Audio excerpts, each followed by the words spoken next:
Alors, dans cette vidéo, on va s'occuper de la création du middleware admin qui va nous permettre du coup de différencier un simple utilisateur d'un utilisateur qui a les droits du coup d'administration sur le site et qui du coup est censé accéder à la page d'administration des posts. Donc la page qu'on a créée dans la vidéo précédente, donc là je vais venir me connecter avec un compte au hasard. Donc la page qui est juste ici, bien entendu, ne devra être accessible qu'aux administrateurs, et pareil, le lien qui est juste ici dans le menu ne devra être visible que par les administrateurs. Ce qui n'est pas le cas pour l'instant. Donc deux choses avant qu'on commence à parler de cette vidéo du coup sur la gestion du middleware admin. Première chose, il fait extrêmement chaud aujourd'hui, enfin plutôt très très lourd, sauf qu'on est vendredi et la vidéo doit sortir demain, du coup j'ai quand même voulu vous tourner une vidéo histoire de respecter ma parole pendant la diffusion de cette formation, de vous sortir des vidéos tous les mardis et tous les samedis, donc du coup je vous fais cette vidéo ici. Je pense pas qu'elle durera plus ou moins 3/4 d'heure comme j'ai l'habitude de vous mettre en termes de contenu, sauf à quelques exceptions près quand je vous avais sorti beaucoup de contenu le jour précédent. Mais ici, du coup, je pense que vous allez avoir peut-être 15-20 minutes de vidéo pour, du coup, là où vous regardez cette vidéo. Donc, du coup, j'imagine demain, le 10 juin, puisque vous regardez toutes et tous les vidéos le samedi. C'est complètement faux. C'est le pire créneau.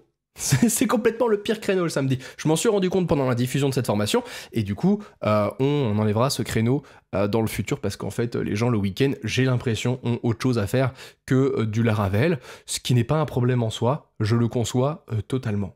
Donc tout ça pour vous dire que, première chose, il y aura un peu moins de contenu du coup aujourd'hui si vous regardez la vidéo vraiment quand elle sort, et sinon vous vous en foutez puisque vous avez toute la formation qui est probablement disponible.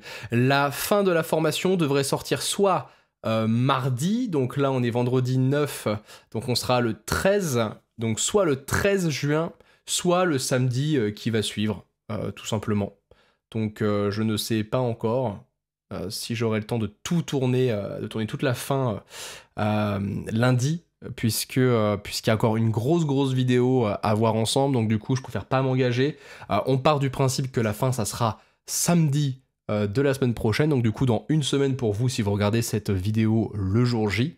Donc on approche du but, ensuite on verra ce qu'on fait comme vidéo, comme formation éventuellement dans le futur. Je pense que je ferai une petite vidéo où on parle un petit peu de tout ça, où je parle de vos retours que j'ai eu tout au long de la formation et voir du coup ce qu'on fait par la suite. Je sais que pas mal parmi vous m'ont demandé de mettre, une vidéo ou une formation en tout cas pour vous apprendre à mettre en ligne un projet créé avec Laravel. Donc on pourra voir avec des outils soit qui automatisent tout, soit vraiment from scratch où vraiment nous on vient tout créer. Donc à voir, n'hésitez pas à me faire vos retours dès maintenant là-dessus et je pense que sinon je vous poserai une petite question directement dans l'onglet communauté de YouTube, ce sera l'occasion de l'utiliser. Et deuxième chose du coup dont je voulais vous parler, on peut voir ici que toute la partie un peu en tête de ma page d'administration a une marge supplémentaire à gauche et du coup c'est pareil à droite parce que en fait quand on est venu créer le template, donc admin post index.blade.php. Ici, je suis venu laisser les paddings qu'il y a par défaut du coup sur le composant de Tailwind UI, sauf que nous en fait notre layout par défaut nous apporte déjà ces paddings. Donc du coup ici simplement vous allez avoir à supprimer cette div là, supprimer bien du coup la div fermante et du coup juste ici on fait un petit shift tab pour ramener les éléments un petit peu sur la gauche. Et du coup vous voyez ici une fois qu'on vient actualiser, on peut voir qu'on a bel et bien la marge par rapport à notre header qui est respecté. Et maintenant, du coup, on a bel et bien le tableau qui prend toute la largeur sur les petits écrans. Donc là, du coup, c'est réellement parfait. C'est ça que je souhaitais avoir. Je m'en suis rendu compte, du coup, en venant mettre tout ça sur GitHub. Donc ça, du coup, faites-le bien. Si jamais vous ne l'avez pas fait, si vous n'avez pas détecté mon erreur au moment où je l'ai faite. Maintenant, attaquons-nous au middleware admin. Donc on l'a déjà dit, les middleware, ils permettent de filtrer en entrée ou en sortie les requêtes, les réponses HTTP. Pour notre cas, le middleware admin, on va s'en servir lors de la requête, puisque l'objectif, ça va être de savoir si la personne est autorisée ou non à exécuter l'action dans un contrôleur. Et donc pour notre cas, en fait, ce qu'on va faire, c'est qu'on va simplement créer dans le modèle user une méthode isAdmin qui va vérifier à chaque fois si la personne est admin ou pas. Donc elle retournera true si jamais c'est vrai et false si jamais ça n'est pas le cas. Avant de pouvoir créer cette méthode, du coup, il va nous falloir une façon de différencier un simple utilisateur d'un utilisateur qui est administrateur. Et donc pour ce faire, il y a plein de façons de faire, hein, mais une façon très courante va être de venir rajouter dans la table users un petit champ, une petite colonne qu'on va appeler role.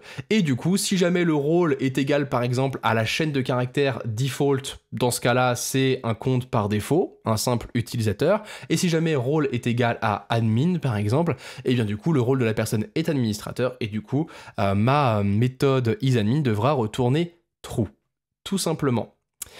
Vu que nos rôles, on va les utiliser dans pas mal de fichiers différents sur notre application, ça pourrait être intéressant de venir centraliser les différents cas, les différents rôles possibles qu'il y aura sur mon application.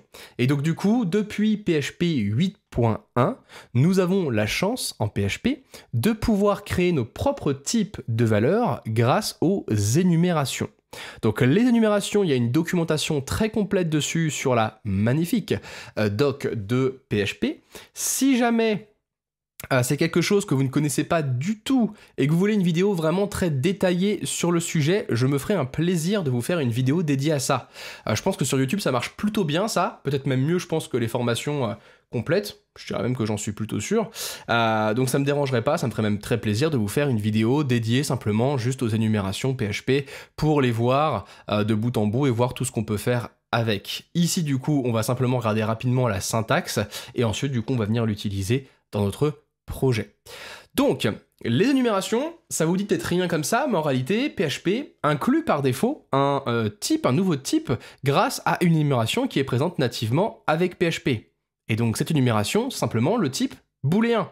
Le booléen, est d'accord, c'est un type de valeur avec un nombre de valeurs fini. On ne peut avoir que true ou false comme valeur. Bah, du coup, c'est pour ça qu'on va dire que c'est un type d'énumération. Sauf que du coup, depuis PHP 8.1, comme je vous le disais, on peut maintenant créer nos propres types d'énumération. Et donc moi, le nouveau type de valeur que je vais vouloir créer, c'est un type rôle qui du coup va avoir un nombre de valeurs fini qui va correspondre du coup au nombre de différents niveaux de privilèges que je vais avoir sur mon site. Par défaut, nous on en aura deux, on aura le rôle admin et le rôle par défaut, donc d'un simple utilisateur, mais on pourra imaginer au fur et à mesure que notre site évoluera, venir rajouter du coup différents nouveaux types de valeurs dans cette énumération. Donc une énumération, en réalité, c'est simplement une classe, un sous-type de classe. Donc au lieu de le commencer par classe et ensuite donner le nom à la classe, vous le commencez par enum. Si jamais c'est une énumération soutenue et non pas une énumération de base, vous venez indiquer ici le type scalaire de valeurs auxquelles vont être associées les différentes instances de votre énumération. Donc les énumérations de base, en fait, elles n'ont pas de valeur scalaire associée. C'est-à-dire que vous avez vos différents cas qui sont listés, donc les différentes valeurs que peut prendre votre énumération, mais il n'y a pas de valeur scalaire associée à ces différents cas, ces différentes instances uniques de votre énumération.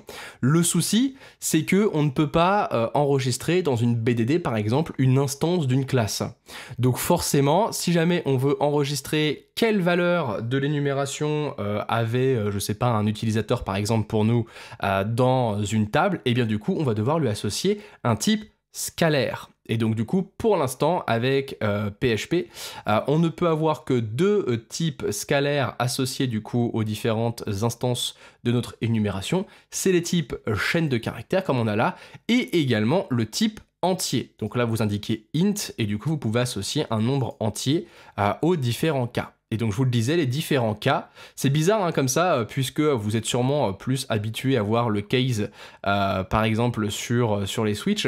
Bah là du coup, pour indiquer les différentes valeurs que peut prendre votre nouveau type de valeur, vous allez devoir utiliser à chaque fois un case, indiquer du coup le nom de la valeur, qui du coup va être une instance unique de l'énumération, et du coup vous allez pouvoir associer en option une valeur scalaire à cette instance, histoire du coup de pouvoir avoir quelque chose de facile à stocker en BDD. Et donc du coup, nous, une fois qu'on aura créé notre énumération, on va venir à chaque fois l'utiliser, à chaque fois que ce sera nécessaire. On ne tapera jamais directement les différentes valeurs scalaires associées à mes différents rôles directement dans les autres fichiers. On fera toujours référence du coup aux différentes instances de mon énumération.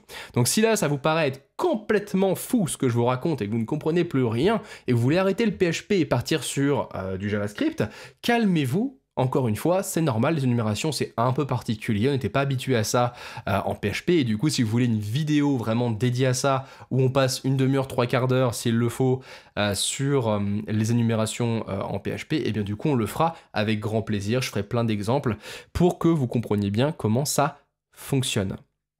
Et donc là, on vous montre, par rapport à l'exemple qu'on a juste là, si vous souhaitez récupérer du coup la valeur scalaire associée à une instance de l'énumération, vous venez indiquer du coup l'énumération, ensuite l'instance en particulier à laquelle vous voulez faire référence, donc par exemple ici c'est club, et du coup si vous voulez récupérer du coup la valeur scalaire associée à cette instance club, et bien du coup vous devez utiliser la propriété value. Donc ça c'est à retenir, puisque on va l'utiliser par la suite. Donc maintenant que vous êtes devenus des experts des énumérations sur le langage PHP, eh bien on va venir créer notre première énumération qui sera du coup la seule de ce projet. Mais du coup c'est cool, au moins vous avez eu une petite introduction aux énumérations si jamais ça ne vous disait rien. Donc vous allez aller dans le dossier app et du coup à la racine du dossier app, on va venir créer un nouveau dossier qu'on va appeler enums. C'est plutôt courant, en général c'est là qu'on vient ranger les énumérations sur un projet Laravel. Et du coup dans ce dossier on va venir créer un nouveau fichier et on va l'appeler role.php, puisque du coup ça sera le nom de cette classe d'énumération. On ouvre les balises PHP, on indique dans quel namespace on va se trouver, donc là vu qu'on est dans le dossier app, j'indique app, et du coup le sous-dossier enums ça devient un sous-namespace.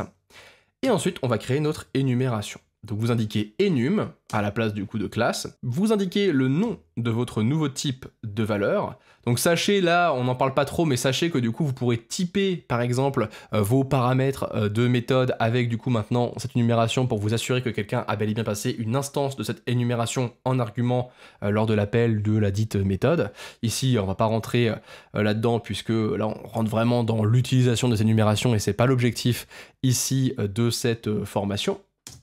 Nous, on aura des valeurs scalaires de type chaîne de caractères qui seront associées à mes différentes instances. Et donc, je vous le disais, on aura deux cas possibles, deux valeurs possibles dans cette énumération rôle. Ça va être le cas où le rôle, c'est admin. Donc, je l'associe à la chaîne de caractères admin, qui sera beaucoup plus facile, du coup, à stocker dans ma table users. Et du coup, on aura le cas par défaut. Et du coup, on vient l'associer à la valeur scalaire default.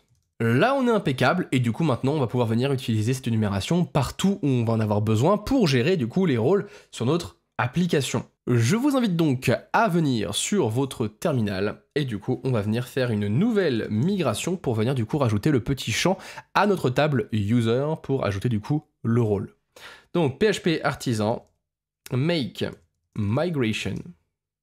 Et du coup, on l'appelle add role to users table. Vous faites entrer, ça vous crée votre migration, donc qui est juste ici. Et donc là, on va venir rajouter notre nouvelle colonne. Donc là, j'indique table. Le type de cette colonne, de ce nouveau champ, ça sera un type enum. Rien n'est dû au hasard. Et donc, on va devoir indiquer donc, le nom de la colonne, donc ça va être rôle, et ensuite, en deuxième argument, les différentes valeurs autorisées, du coup, pour cette colonne d'énumération. Et donc, nous, les différentes valeurs, elles sont juste ici, en valeur scalaire du coup de nos différents cas. Donc du coup il faut que je trouve un moyen de passer un tableau en second argument ici à ma méthode enum au niveau de ma migration pour récupérer du coup admin et default. Enfin je veux pas, j'allais dire je peux pas, si je peux, mais je veux pas ici les indiquer en dur parce que si demain je m'amuse à rajouter je sais pas un nouveau rôle par exemple editor qui a plus de droits qu'un utilisateur par défaut mais moins qu'un admin, eh bien je veux pouvoir ajouter facilement du coup cette chaîne de caractères dans le tableau. Donc encore une fois, on fait attention, on pense aux évolutions possibles du projet. Même si ici, forcément, je voulais juste trouver une bonne excuse d'utiliser les énumérations, il y a sûrement d'autres façons de faire, peut-être même des plus sympathiques, n'hésitez pas à m'en parler si jamais vous avez été inspiré. Donc, comment est-ce qu'on va faire pour extraire les différentes valeurs scalaires de mon énumération? Alors là, il y a plusieurs façons de faire, il n'y a pas des façons les plus propres du monde de le faire, je trouve en tout cas selon moi. Je trouve que ça gagnerait à avoir une petite méthode, quelque chose pour récupérer facilement toutes les valeurs scalaires associées aux différents cas. Par défaut, on n'a pas trop ça, mais ça va encore. Vous pouvez utiliser déjà la fonction PHP array column, donc ça c'est vraiment une fonction native de PHP, hein, pas besoin de faire du Laravel pour l'utiliser. Et donc du coup on va venir récupérer tous les cas possibles de valeurs d'instances que je peux avoir pour mon énumération rôle. Donc pour récupérer ça déjà, on vient importer l'énumération rôle, très important. Et ensuite, vous allez utiliser la méthode cases. Si jamais vous faites ça, vous n'allez pas récupérer les valeurs scalaires associées aux différentes instances ici, mais vous allez récupérer directement toutes les instances possibles pour du coup le type rôle en question, pour l'énumération rôle. Ce qui n'est pas ce qu'on souhaite. Nous, on veut récupérer les différentes valeurs scalaires associées à chacune de ces instances. Et donc pour récupérer ça, en fait, chaque instance a une propriété value, je vous le disais tout à l'heure dans la documentation, qui nous permet du coup d'accéder à cette valeur scalaire. Donc du coup, juste ici, grâce du coup à la fonction arrayColumn, on va dire qu'une fois qu'on a récupéré toutes les instances dans un tableau, eh bien on veut accéder à la valeur de la propriété ici, value. Et donc là, si vous faisiez un petit vardump de rôle, vous avez bel et bien récupéré maintenant un tableau dans lequel vous avez admin et default. Donc ça, c'est impeccable. Une fois que vous avez récupéré ça, du coup, vous venez le passer ici en second argument et c'est impeccable. On va indiquer qu'on veut placer cette nouvelle colonne juste après la colonne email. Comme ça se placera juste ici. C'est quand même une information importante, du coup, je la veux assez tôt dans ma table. Et ensuite, on va indiquer une valeur par défaut pour ce champ, c'est très important, parce que lors de l'inscription, je n'ai pas de valeur par défaut, sinon qui va être mis sur cette colonne, et du coup, nous on en veut un. Et du coup, on va venir indiquer que par défaut, le rôle, et bien du coup, c'est le rôle default. Donc là, on va venir accéder à l'instance de notre énumération, donc l'instance default, et ensuite, on récupère sa valeur scalaire en accédant du coup à la propriété value. Donc là, du coup, l'expression ici que je vous surligne, elle va récupérer du coup la chaîne de caractères ici default. L'intérêt, c'est que comme ça, si jamais demain, ici, je décide de modifier la chaîne de caractères associée au cas par défaut et que par exemple je l'appelle base, et bah du coup, partout où je l'aurai utilisé, ça sera base qui sera utilisé dans mon code. Donc du coup, encore une fois, c'est important de penser à ça. Donc là, c'est impeccable. Ensuite, forcément, on pense à la méthode down, qui du coup doit faire l'exact contraire de ce que fait la méthode up. Donc là, vu qu'on vient créer une colonne rôle, eh bien nous, on va venir supprimer la colonne rôle. Et donc là, on va pouvoir venir exécuter notre migration. Donc là, je fais un petit PHP artisan migrate, migration exécutée. Et donc si maintenant je viens exécuter, on peut voir juste ici, enfin rafraîchir pardon, on peut voir juste ici que j'ai bel et bien une colonne rôle qui est apparue dans ma table. C'est une colonne de type énumération. Si je viens juste ici, on peut voir que c'est bel et bien le type enum qui peut avoir comme valeur admin et default. Si je reviens ici sur mes données, on peut voir ici qu'on me laisse le choix entre les deux. Donc vraiment, c'est génial, c'est parfait.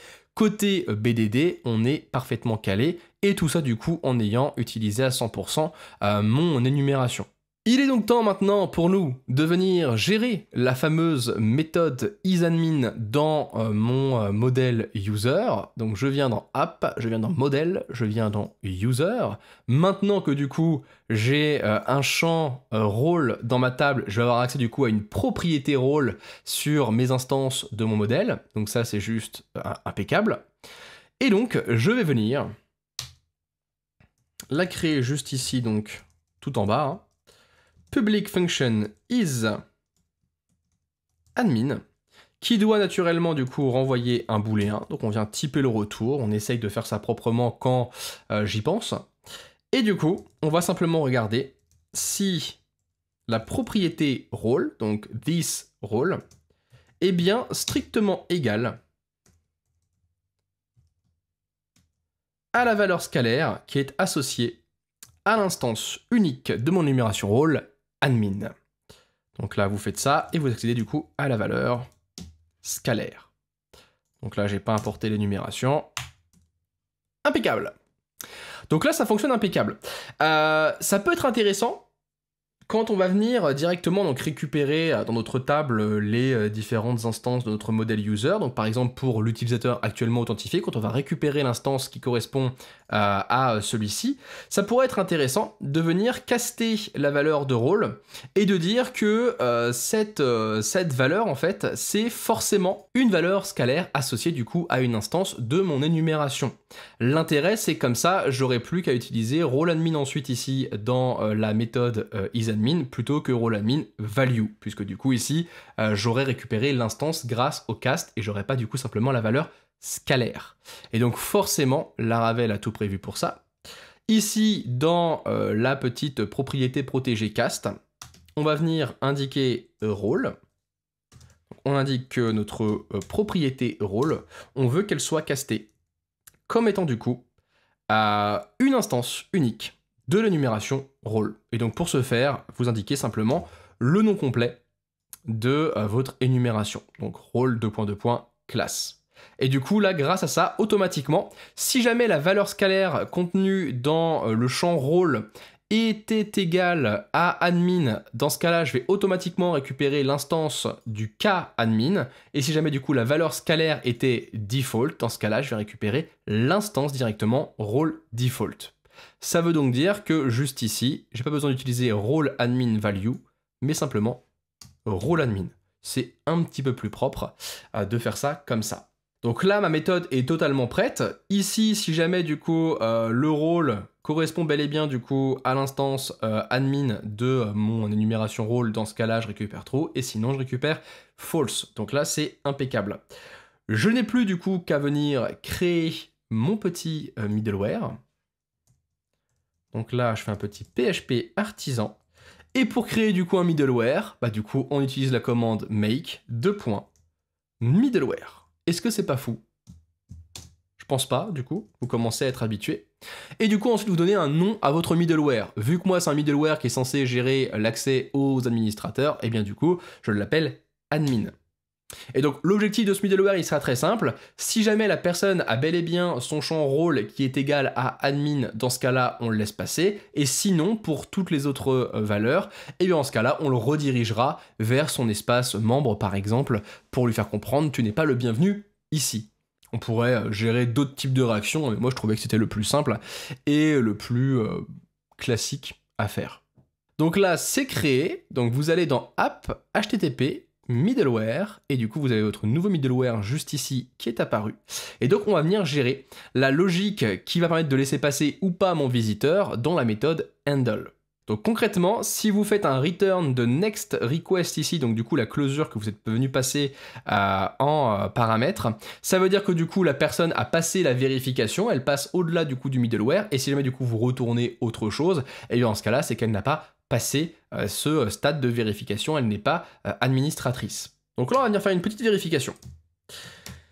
Hop, donc je fais un petit if, Et donc, avant de vérifier que mon utilisateur est bel et bien un admin, je vais d'abord vérifier qu'il est bel et bien simplement authentifié. Parce que ensuite, dans mon contrôleur admin controller juste ici, je vais pas venir indiquer les deux middleware, je pourrais complètement, mais moi je veux que le middleware admin il soit autonome, et du coup quand je vais venir le remplacer juste ici, bah du coup il y aura plus le middleware auth, et donc il faudra que je m'assure d'abord que la personne est bel et bien authentifiée avant de vérifier qu'elle est administratrice.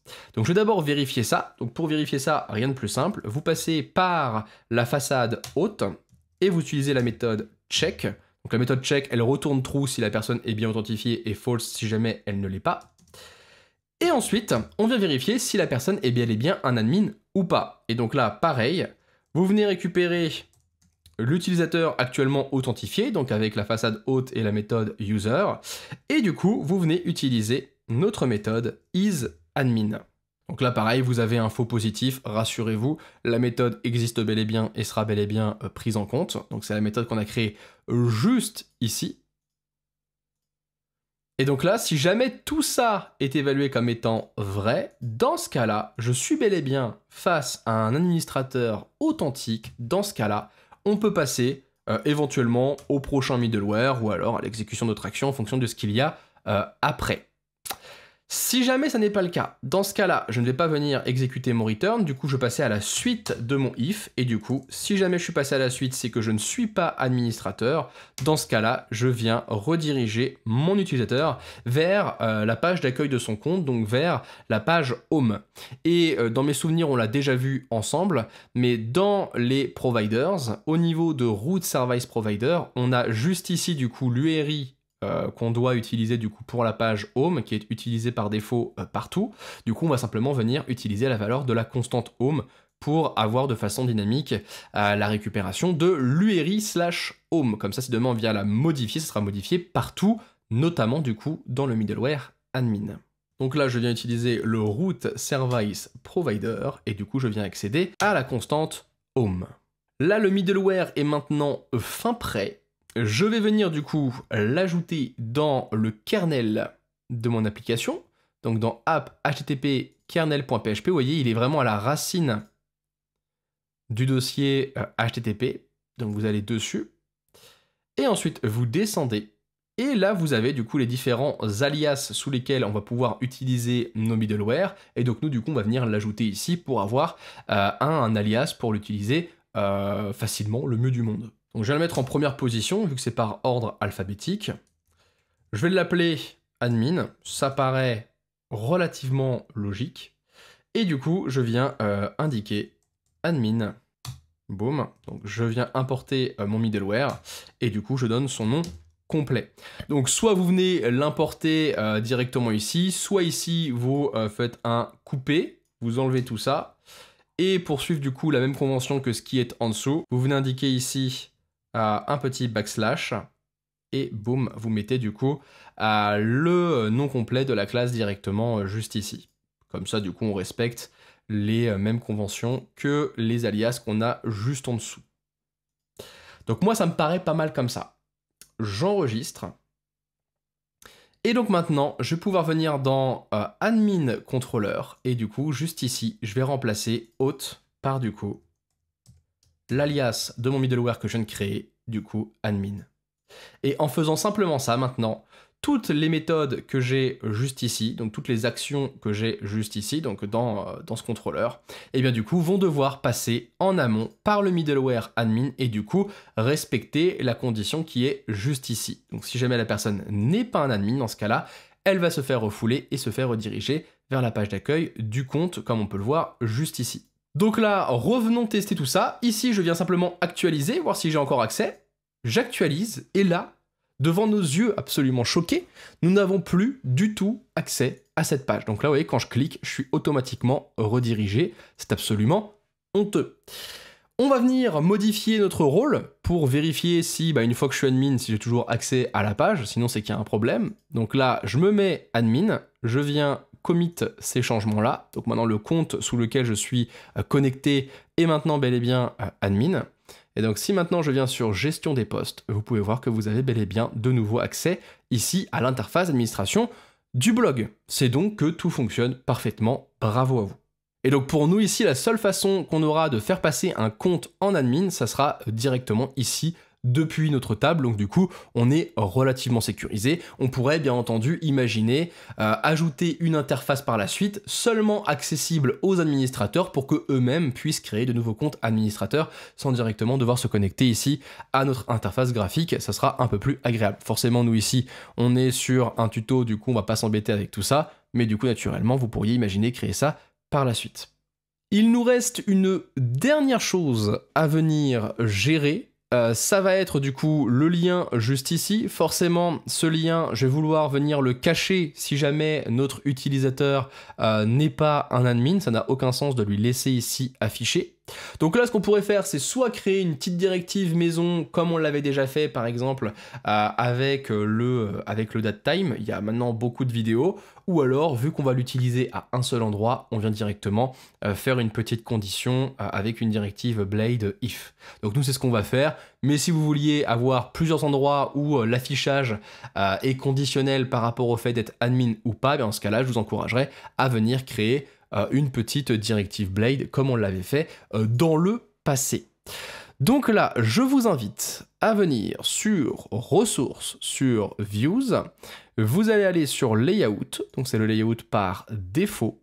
Et du coup, vous allez pouvoir descendre sur le lien qui permet de venir gérer les postes. Donc il est juste ici. Et donc on va venir l'entourer par une petite condition pour l'afficher de façon conditionnelle, tout simplement. Donc on va faire un petit if. Ici, on va mettre notre end if. Donc là, forcément, ça pète tout pour l'instant puisque j'ai pas de condition. Et donc là, simplement, on va venir utiliser notre façade haute.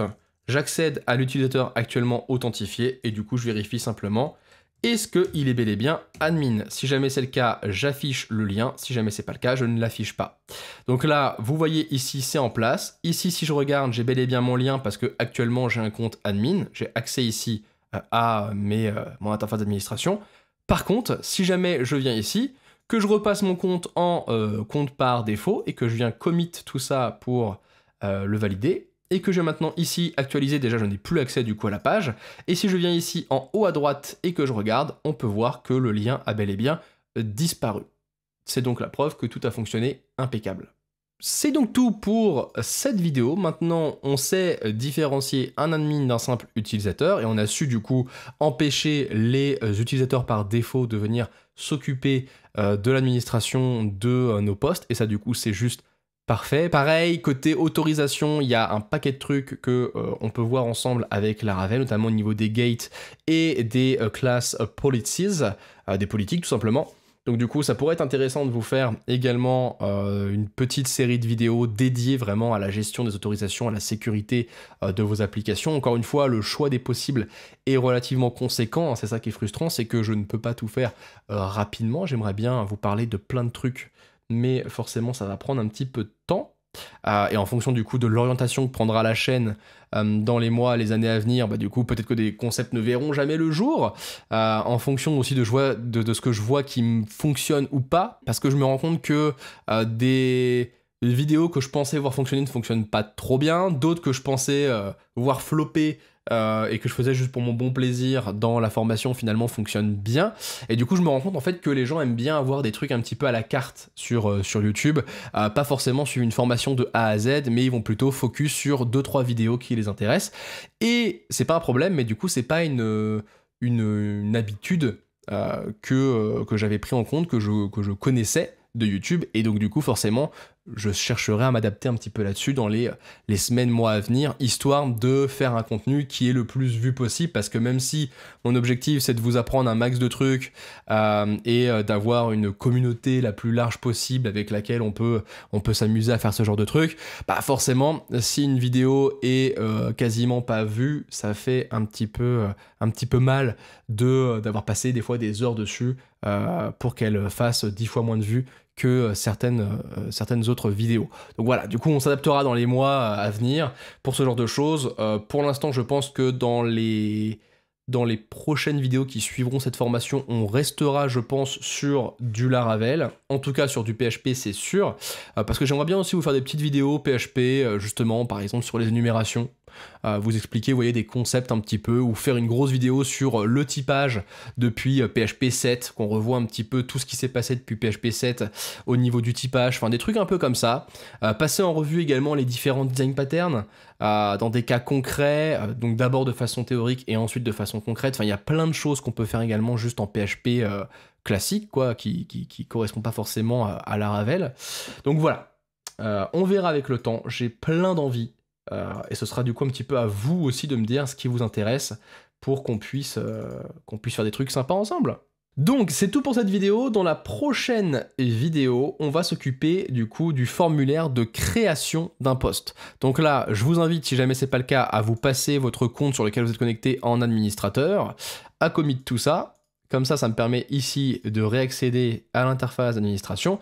Et donc du coup, ce qu'on va gérer, c'est le formulaire auquel on a accès quand on va cliquer ici sur créer un poste. Donc pour l'instant, j'ai page blanche. Et du coup, l'objectif, ça va être de venir le gérer. Ça va être la dernière vraie très grosse vidéo qu'on va avoir dans cette formation, puisque ici, on va avoir pas mal de champs. Et du coup, pour plus de facilité, on peut imaginer que le projet évoluera dans les semaines, mois à venir pour vous. Et bien du coup, on va venir créer de nouveaux composants pour gérer les text area, pour gérer les champs de type file, pour gérer également des selects, soit à choix simple, soit à choix multiples pour les étiquettes. Donc du coup, tout ça, ça va être des nouveaux composants. Donc ça va prendre du temps. Ça sera du coup l'occasion de refaire une petite passe sur les composants Blade qu'on a déjà vu plusieurs fois, mais que je trouve toujours aussi intéressant. Donc on fera une grosse vidéo là-dessus, et ensuite du coup ça ira un petit peu plus vite, puisque dans la vidéo qui suivra, on gérera du coup la création dans la table post, du coup du nouveau post qui vient d'être soumis. Donc là, ça sera de la gestion de règles de validation, du mass assignment, ce genre de choses. Donc tout ça, on l'a déjà vu en réalité, ce sera plus de la répétition, un peu comme ce qu'on avait vu du coup lors de la gestion de l'authentification. Et ensuite du coup, ce sera la mise à jour. Mise à jour, pareil, ça va être beaucoup plus rapide parce qu'on aura déjà tout en place, qu'on aura mis au niveau de la création des postes. Donc du coup, ce sera beaucoup plus rapide. Et ensuite, on verra la suppression. Et enfin, on pourra conclure sur tout ça, voir ce qu'on fait ensuite. Et voilà, ce sera déjà pas mal. Donc je vous dis à tout de suite pour venir gérer le formulaire de création d'un poste.